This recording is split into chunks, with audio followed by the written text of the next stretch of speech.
Good morning. Today I want to talk about don't bite the hand that feeds. To me, this goes both ways. Some people see it one way, some people see it the other. I try to meet in the middle and analyze both sides. So I've gotten a few comments, and they're not always bad. It's just this is something I think could be brought to light in this scenario. And this one gentleman was just like, hey, and I don't know why, I don't even know what I did in the video, but he was just like, hey, be grateful that we watch your stuff. If it wasn't for us watching your stuff, you couldn't buy the toys that you have. Basically, don't bite the hand that feeds. And I was like, I'm not really sure where this is coming from. I don't know.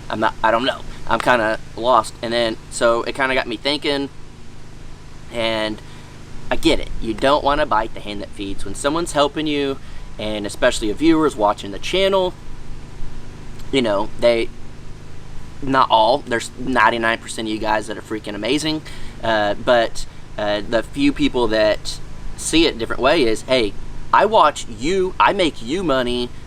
Don't be throwing your money around buying toys, buying this, build your house, do what we want, that type of thing. I get it. I 100% get it.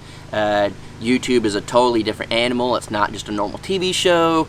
It's driven by viewers. 100% get that. Then on the flip side, don't bite the hand that feeds. Not just talking about myself, I'm talking about YouTubers in general. YouTubers take the time out of their day. A lot of YouTubers have full-time jobs, and they create these videos and they put them online for you to watch for free. And I think that's the coolest thing ever.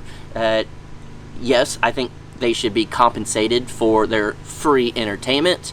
You have no idea how much the YouTuber's going to make off a video. I can speak just for myself and people I know, will literally do videos, spend all day building a project or doing whatever, then edit, and you could take anywhere from 8 hours to 12 hours of your day to create a video, put it online, and make $0. That is a huge part of YouTube. When you're a smaller channel and you're really trying to get your stuff put out there, you are making nothing. And a lot of people do YouTube for fun. I kind of started the same way till I figured out, hey, I ain't got to work a real normal job. I did video work before this, and so if I can do video work for myself and make a living, whether that's a little bit of money or a ton of money, why not do that? I hated working for other people. I'd been my own boss for a good minute before that, and I just was just like, hey, it's a challenge, asleep, we can do this. So when I first started, literally make no money, I was very fortunate that I already had video editing background, and my videos were probably better than 9 out of 10 videos that I was watching online. Quality wise, I'm not saying what I was doing, just quality wise, because I knew what I was doing and I had good equipment. I do think that helped me in the beginning, but it was just something that we would do, Jared and I, and just try to get these videos out and stuff. And then once we found out we could make money, we were just like, hey, why not? Jared worked a normal corporate job for 10 years, I think. And then when he was able to quit the job that he was getting stressed out at, dealing with all his stuff, and do YouTube, he really saw the ins and outs of it as well. And Jared's put out videos, and some have done very, very well. Some have not done well. It's just like any YouTube channel, and it makes it really flip the switch on how you look at YouTube. And I think that's where it brings it back to don't bite the hand that feeds. I have recently got to the point in my life on YouTube where I'm not really chasing views anymore. I'm not chasing the money. I'm not, doing anything of that nature. I am just putting out content that I want to put out. I put it out when I want to put it out. And I can honestly say I've never been so stress-free and felt better in my life. It's been amazing. And, some people are like, hey, you need to pump out these videos. You need to build your house. And I'm just like, man, I don't care. I'm at the point where I'm just trying to be happy. And for once in a very, very long time, I am completely happy. And I just read that comment about, basically don't bite the hand that feeds, and I just wanted to put it in a different perspective that, yes, if someone helps you out, you don't want to, give them a backhand and bite the hand that feeds that helped you. But at the same time, just because, something may be free online, as a viewer, don't bite the hand that feeds when you're just watching. YouTubers literally give you free entertainment. You don't pay for it at all other than your internet. Most people watch from their cell phones, so you're just paying a normal cell phone bill you'd already be paying for. So consider not getting on there and talking trash to these people, especially smaller channels. They're not really making any money, and if they are, they're making very little.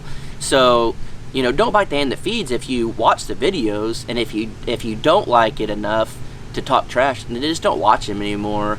It's a pretty simple concept. I think most of you guys understand that.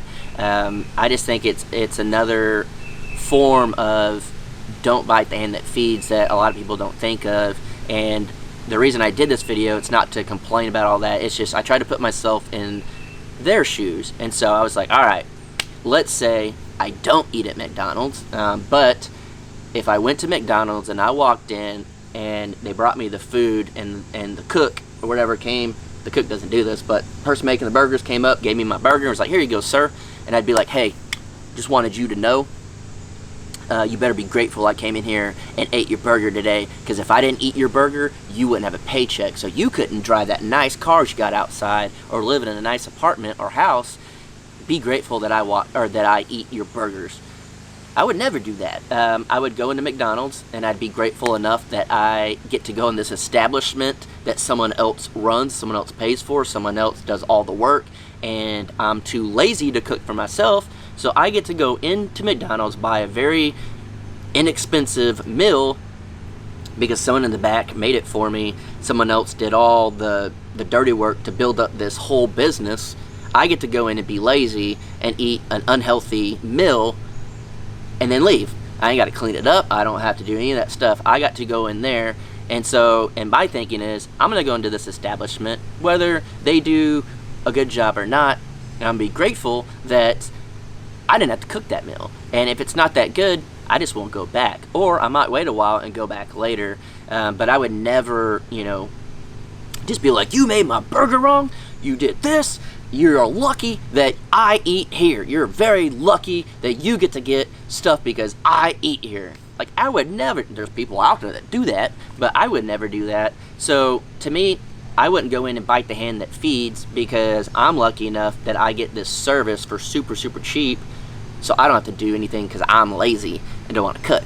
I think it's the same thing with YouTube, is when you get to sit on a couch and watch someone else that filmed a video, produced a video, did stuff in the video, you're really everything. The YouTubers are the producer, the actor, the editor, the filmer. I mean, everything, the whole thing. They gotta pay for the budget, everything that goes into it. So next time, maybe you have a thought about something that you didn't like in the video, just don't say it.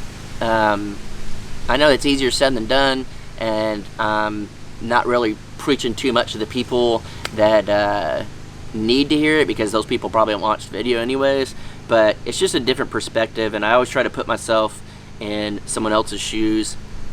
Have I always been the best person? No, but I've also learned from it, and I think if I could admit that I'm wrong, anybody can. So I don't know, it's just something that was kind of like brought up. I saw it and I try to put myself in both people's shoes, so I get where you don't want to bite the hand that feeds, but as the other way is don't bite the hand that feeds. So maybe this makes sense to some of you guys. Next time you have a bad comment to tell a YouTuber, or anything that you basically get for free, just remember, hey, it's free. These people are spending a lot of their hard-earned time, or a lot of their time, the hard-earned money, to make something for you to watch for free. Whether they're making money from it or not, they spend their time to entertain you, to teach you things, everything, of that nature. So, I don't know, learn a lesson, from me. I've made mistakes in my past. I'm trying to learn from it, and I think people shouldn't be held accountable for or held against them. They should be held accountable. Things shouldn't be held against them that they did in the past, as long as they're learning. I am learning that the more life goes on, I'm in a better mindset and stuff. So hopefully you guys can learn something from me and get something out of this. So see you on the next one.